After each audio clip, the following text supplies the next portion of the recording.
Hello, everybody. Welcome back to Historical Terminology. And today we're going to be talking about oligarchy, which is rule by the few, or as it says over here in the picture, government in which a small group of people holds power. So we're going to talk a little bit about what that means, and then we're going to give some examples, both historical and present day examples of oligarchy as well.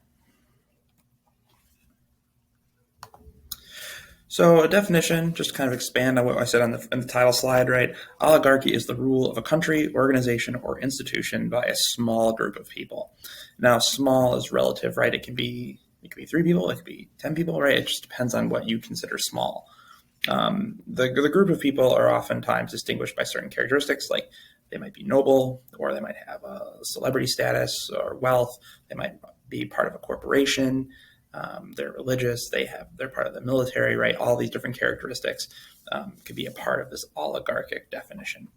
And of course, oligarchies are often tyrannical, right? They rely on public obedience or oppression to exist. So without those things, it's hard for oligarchies to exist. They have to have some sort of tyranny to allow such a small group of people to run, things like that.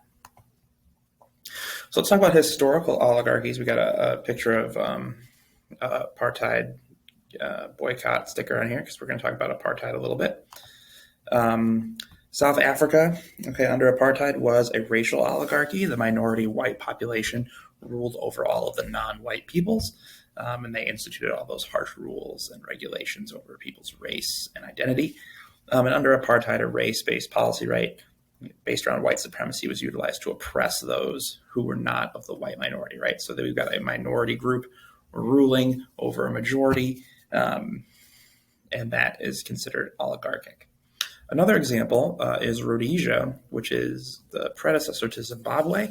Rhodesia was an unrecognized state in South Africa. Basically, they broke away from the British Commonwealth, declared themselves independent because Britain was going to allow for a democratic transition, and the white people in Rhodesia didn't like that, and so they broke away independently before Britain could do so, and set up their own oligarchic state, kind of like South Africa.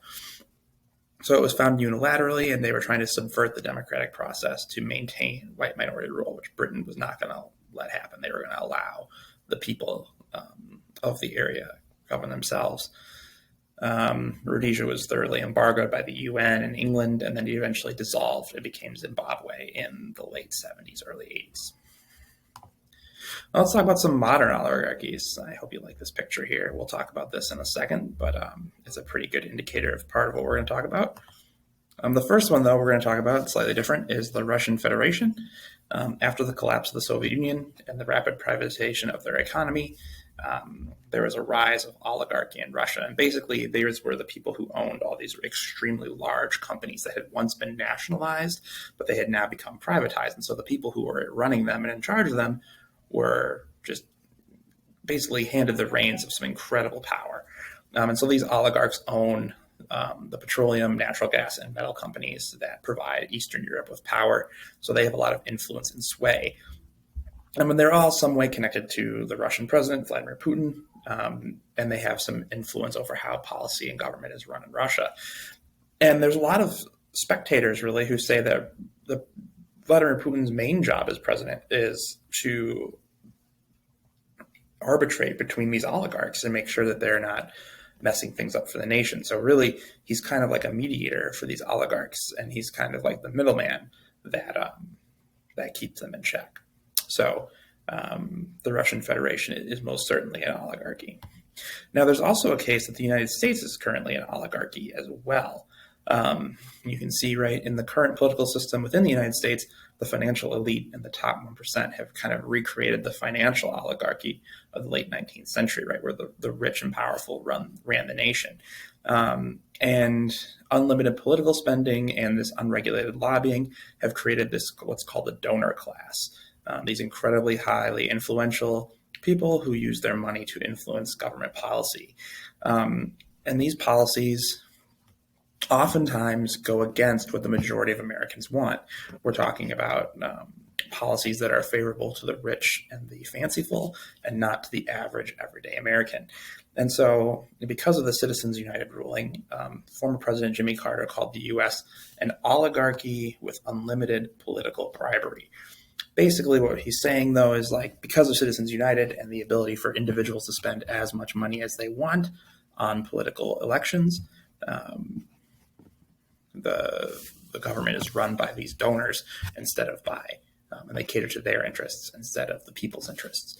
So without some major political reform, this oligarchical structure will continue in the United States for the time being. Thank you so much for watching. If you're feeling particularly indignant after hearing this about the United States, please promote political finance reform.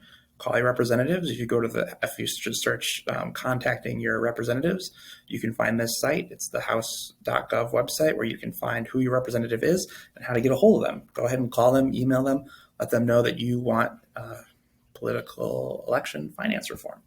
And you can help change our country for the better. Thanks again for watching. Subscribe, hit the bell, drop a like, and we'll see you next time for another historical terminology video. Thanks for watching.